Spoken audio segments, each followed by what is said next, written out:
Hello everyone. जैसा कल मैंने वादा किया था कि मैं सूफी मूवमेंट पे, सूफी आंदोलन पे एक वीडियो बनाऊंगा, तो आज मैं इसे लेकर हाजिर हूँ। और हर बार ऐसा होता है कि इससे सवाल रहता ही रहता है, भले आप टीईटी दे रहे हो या फिर असिस्टेंट प्रोफेसर जो यूपी में होने वाला है, या फिर राजस्थान असिस्टेंट प्रोफेसर में एग्जाम संभावित है अप्रैल में। तो तीन बातें कल जो मैंने लास्ट में कहा था। फर्स्ट, स्व अध्ययन, सेल्फ स्टडी कोई विकल्प नहीं है, नो सब्स्टिट्यूट। दूसरा चीज़ इसमें ये है कि आप get in touch with right people, अच्छे लोगों के संपर्क में रहे जो तैयारी कर रहे हो। और थर्ड, मेरा चैनल देखिए, लाइक सब्सक्राइब कमेंट करें। ये कोई मतलब जो त्रिरत्न नहीं है बौद्ध दर्शन वाला। ये जो सूफी शब्द है बड़ा प्रिय शब्द है। सूफी गाना सुना होगा आप लोगों ने, इस सूफियाना करके, या फिर पहले एक आमिर खान की फिल्म फना आई थी। सूफी जो शब्द है जब बहुत मतलब पहले की बात 2005 आवाज में आई थी, मैं सोचता फना का शब्द की अर्थ क्या होता है। जब बाद में मैं सूफी मूवमेंट पढ़ रहा था तो मुझे समझ में आया। दरअसल सूफी जो है एक सुधारवादी आंदोलन है। आंदोलन इसलिए क्योंकि ये जो वर्तमान व्यवस्था है उसके प्रति एक विद्रोह है। क्योंकि हमने देखा कि उस समय लड़ाइयाँ चरम पे थी और आम आदमी का जीवन बड़ा कष्टपूर्ण था। तो ऐसे में लोगों ने या तो सूफी की ओर, भक्ति की ओर अपना शरण पाया। एक प्रकार से एक समर्पण था, आत्मसमर्पण था। सूफी मूवमेंट के बारे में थोड़ा सा जानकारी मैं इसे दे दूं इधर कि सूफी धर्म, किसी भी धर्म का जो होता है दो पहलू होता है, एक आंतरिक, एक बाह्य। तो जो बाह्य पहलू होता है जिसमें कर्मकांड शामिल है, इसमें वही दूसरों को प्रभावित करने वाली बात। जो आंतरिक धर्म का आंतरिक पहलू है वही अध्यात्म है। ये इनर जर्नी है, ये इनर पीस, आंतरिक शांति की बात करता है, एकत्व की बात करता है। जब आत्मा परमात्मा से अद्वैत, थोड़ा भारतीय दर्शन में देखा जाए तो अद्वैत है। सूफी जो है ये जो सूफी आंदोलन है या सूफी सुधारवादी आंदोलन है, ईरान में उत्पन्न हुआ। जो स्टार्टिंग जो इसका लक्ष्य था वो शिया और सुन्नी में एक समन्वय कराना, और दूसरा ये था कि समाज में या फिर शांतिपूर्ण शांति लाना। सूफी जो शब्द है ये जो जहाँ तक कहा जाए, जिसका एक शाब्दिक तौर पर देखा जाए तो ये सफा शब्द से बना है, और सफा का अर्थ होता है पवित्रता। यानी ऐसे लोग जो आंतरिक रूप से पवित्र थे उनको सूफी कहा गया। ये भारत में आए और इनका जो सबसे पहले ख्वाजा मोइनुद्दीन चिश्ती थे, और अभी जो अजमेर शरीफ में ख्वाजा साहब का मकबरा है। इनके खास बात थी कि जो इनके मुरीद थे वो हिंदू मुस्लिम दोनों थे, इसमें कोई भेदभाव नहीं था। और कहीं न कहीं सूफी और भक्ति का जो उद्देश्य है एक जैसा प्रतीत होता है, और इसमें दोनों साथ है। तो एक सांप्रदायिक सौहार्द के लिए भी और सहिष्णुता के लिए, जो टॉलरेंस होता है, टॉलरेंस के लिए भी बहुत बड़ा एक पॉइंट था। तो इसमें जो कुछ नाम जो जिक्र होते हैं, जिससे सवाल बार बार पूछता है, उसका थोड़ा सा मैं जिक्र कर देता हूँ, फिर बाद में बोर्ड पे लौटूंगा अपने बोर्ड पे। मोइनुद्दीन चिश्ती थे। मोइनुद्दीन चिश्ती का एक लाइन है कि संगीत जो है वो आत्मा का भोजन है। अब थोड़ा देखिए इस्लाम से फर्क कैसे है, जो प्राचीन इस्लाम है उससे फर्क कैसे है।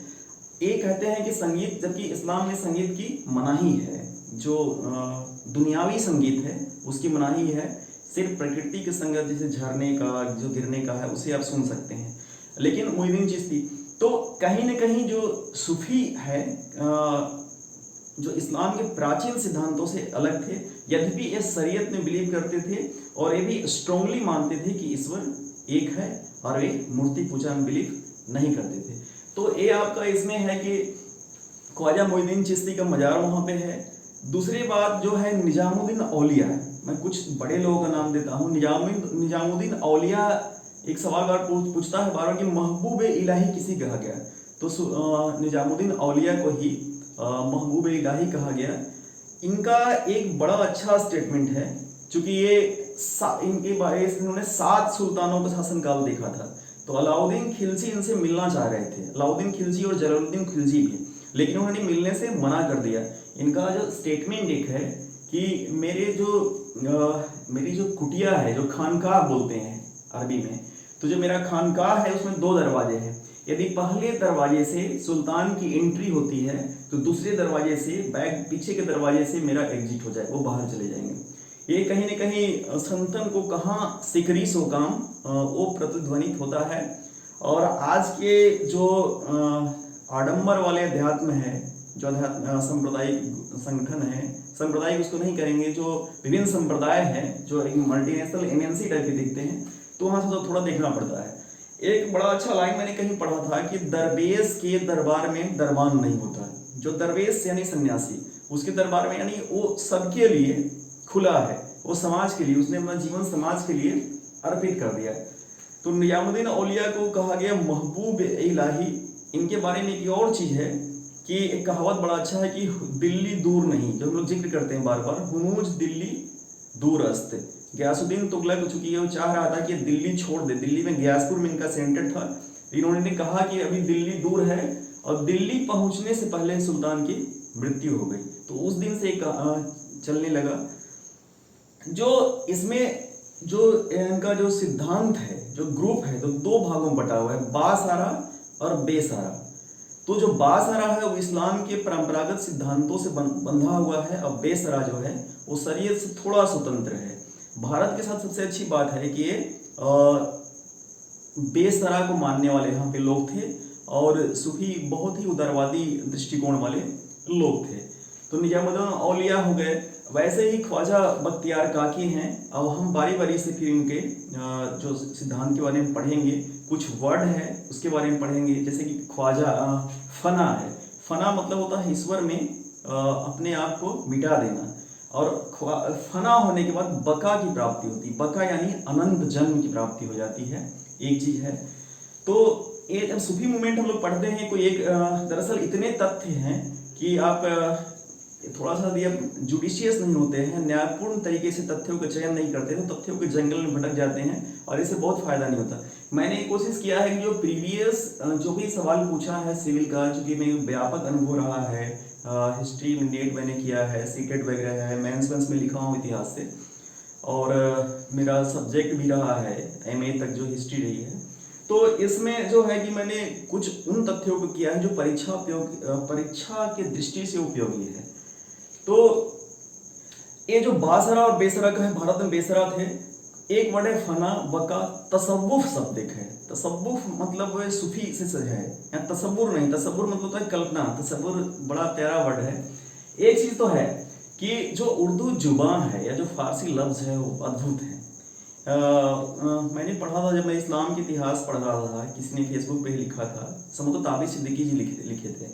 तो उन्होंने लिखा था कि उस दौर में शब्द पे और वाक्य पे बहुत जोर था। मतलब कविता लिखना, काव्य कला इतनी विकसित हुई थी कि बहुत ही प्यारे, बहुत ही अच्छे और प्रभावशाली शब्दों में अपनी बात को रखते थे। तो कहीं ना कहीं ये जो अरबिक शब्द है बहुत ही अच्छे शब्द है।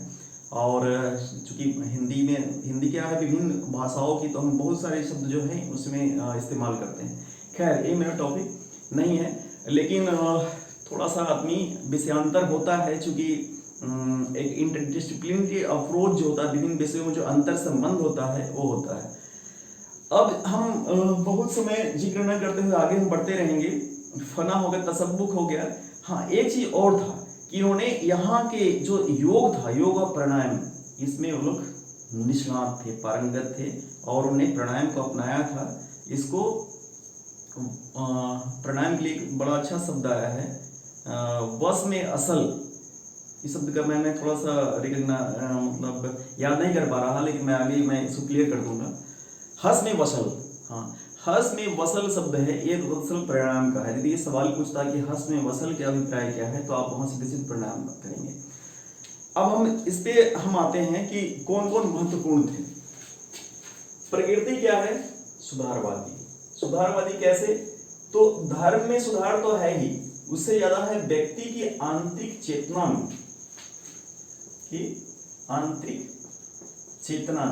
और कहीं ना कहीं ये मुक्ति की बात करते हैं। हाँ, थोड़ा सा ये है कि जो हमारी सनातन संस्कृति है वह मुक्ति इनसे थोड़ा अलग है। यहाँ मुक्ति का मतलब होता है कि परमात्मा में विलीन हो जाना, पर इनके यहाँ मुक्ति का मतलब है कि अनंत जन्म की प्राप्ति। जैसे जीसस ने कहा कि मैं तुम्हें अनंत जन्म दूंगा, और तमाम सुख सुविधाएं दूंगा। खैर, सफा शब्द से हुई। दर्शन जो है ये कुरान के मूलभूत सिद्धांतों बिलीव करते हैं जिसमें एकेश्वरवाद है, और 10 सिद्धांत को मानते हैं। इसमें तौबा वगैरह है, 10 पॉइंट है। कहीं न कहीं जो ईसाई धर्म के 10 कमांडेंट्स है, थोड़ा सा उसे ये हो सकता है। ये जो सबसे पहले जो है इब्न अरबी ने वहदत उल वजूद का सिद्धांत दिया। और भारत में अधिकतर सूफी जो थे, नक्शबंदी को छोड़ दिया जाए, ये जो नक्शबंदी है ये सबसे कट्टर थे। कट्टर यानी क्या? दूसरे की आस्था का स्वीकार नहीं करना। जब आप स्वीकार नहीं करते तो आप सम्मान नहीं करते, सीधी सी बात है। नक्शबंदी नाम इसलिए पड़ा कि ये विभिन्न प्रकार के नक्शे बनाते थे, उनमें तरह तरह के रंग भरते थे। तो सबसे कट्टर था नक्शबंदी। तो वहदत उल वजूद है, शेख उल अरबी इब्न उल अरबी थे। वहदत उल वजूद का जो वास्तविक अर्थ क्या है कि ईश्वर एक है और दुनिया का जो प्रत्येक घटना है उसके पीछे ईश्वर है, यानी जर्रे जर्रे में ईश्वर है, जो इस्लाम का बुनियादी सिद्धांत है। जो नक्शबंद इब्न उल अरबी हुए वहदत उल वजूद। आगे चल के हम देखते हैं कि शेख अहमद सरहिंदी ने वहदत उल सुहूद का नारा दिया। एक प्रत्यक्षवादी दर्शन है, इससे अलग है। अब थोड़ा एक दो वर्ड और अच्छे आते हैं इसमें।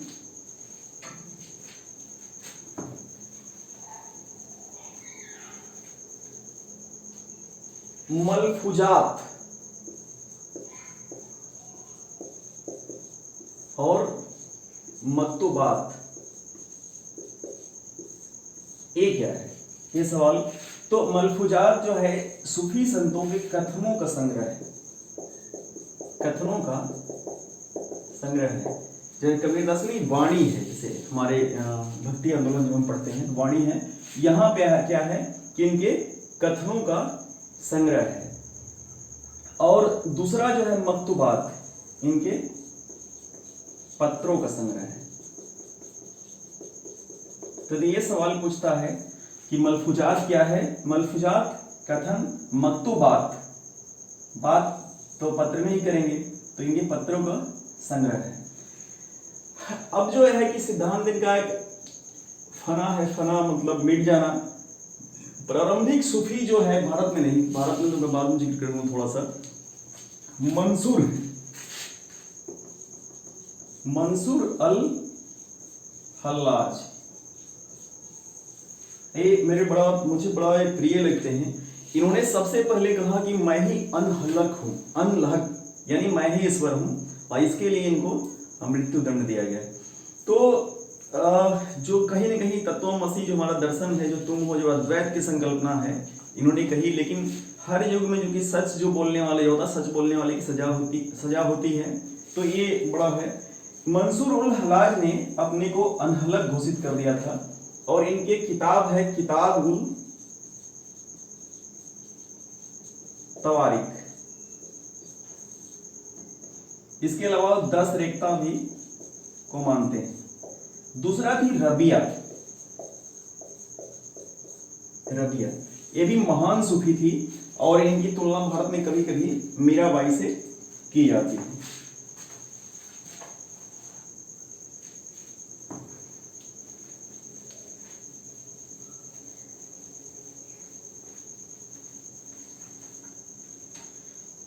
अब इसमें है कि सबका नेचर अलग अलग था।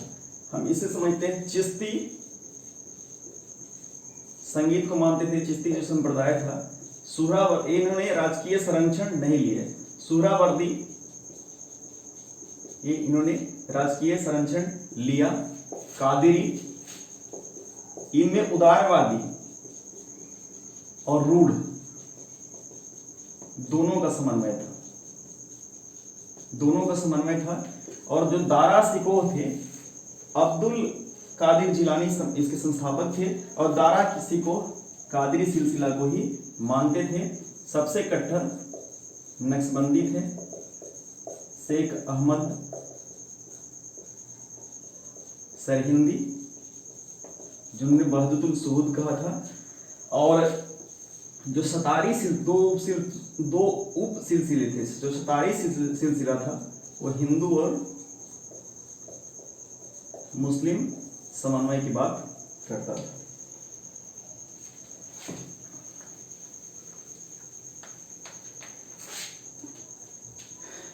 जो हमने पढ़ा था कि ख्वाजा मुईनुद्दीन चिश्ती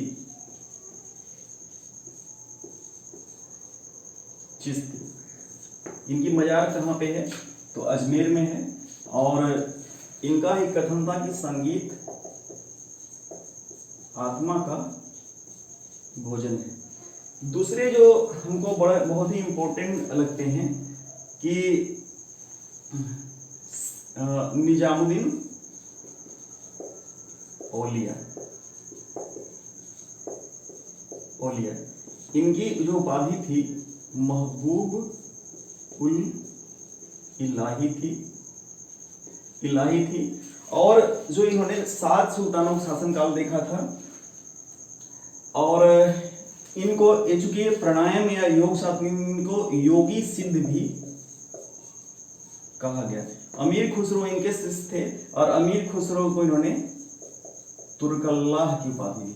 ये बड़ा हमें रोचक लगा कि किसी संत ने एक कवि को एक उपाधि दी तुर्कल्लाह की। और इन्होंने बड़ा भावुक था कि इन्होंने कहा था, इनका बड़ा एक भावुक कथन है, बड़ा ही संवेदना से परिपूर्ण है। इन्होंने कहा था कि मेरा कोई मजार नहीं बनाया जाए, मुझे खाली मैदान में जहाँ पेड़ हो, पहाड़ हो, नदी झरने हो, मुझे वहाँ पे विश्राम करने दिया जाए।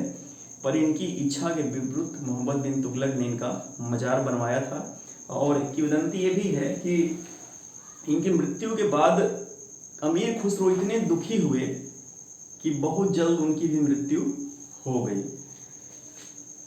तो ये आपका है। इसमें जो है एक और है आपका शाह वली उल्लाह। चूंकि नाम थोड़ा टफ है, शाह वली उल्लाह मेमोराइज करना थोड़ा मुश्किल है, लेकिन एक चीज है कि यदि आप समझ जाते हैं पॉइंट्स को तो फिर आपका यदि 4 ऑप्शन आपके सामने आते हैं तो बड़ा आप कर लेंगे। शाह वली उल्लाह का सबसे बड़ा श्रेय जो है कि जो 2 विचारधारा का हमने जिक्र किया ऊपर में, वहदतुल वजूद और वहदतुल सुहूद, तो शाह वली उल्लाह ने उसमें समन्वय करने का काम किया दोनों विचारधारा में। दूसरा इसमें थे आपका शाह वली उल्लाह नासिरुद्दीन अहमद,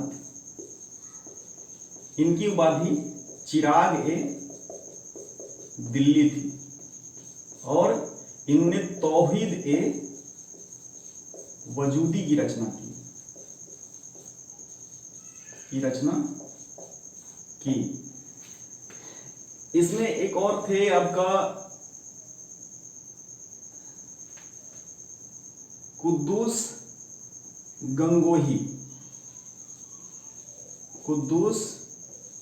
अहमद गंगोही, रुसदनामा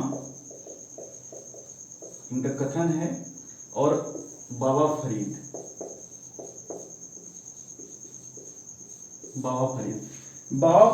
की तो बहुत सारी रचनाएं, एक तो उन्होंने पंजाबी भाषा में रचना की, और इनकी रचनाएं जो आपका सिख धर्म संस्थापक हैं गुरु नानक, और जो आदि ग्रंथ है, तो आदि ग्रंथ में इनकी रचनाएं मिलती है। चूंकि ये वीडियो जो सूफी आंदोलन है थोड़ा सा और जटिल है, तो मेरी कोशिश ये रहेगी कि मैं एक वीडियो और इस पे बनाऊं, और इसके बाद मैं अगला जो भी वीडियो होगा मैं भक्ति आंदोलन बनाऊंगा। और भक्ति आंदोलन के बाद आगे मेरा प्रयास रहेगा कि करंट अफेयर्स के जो टॉपिक्स है उसको भी सरल एवं संक्षिप्त रूप से प्रस्तुत किया जाए, और जो पॉलिटी इकोनॉमी है उसके भी कुछ टॉपिक का, लेकिन अभी मूल फोकस इतिहास पे ही रहेगा। और बाकी हमें देखते हैं, आप लोग अति अच्छा लगता है तो आप बिल्कुल हमारे वीडियो को देखिए, लाइक सब्सक्राइब कमेंट भी कर सकते हैं। ओके।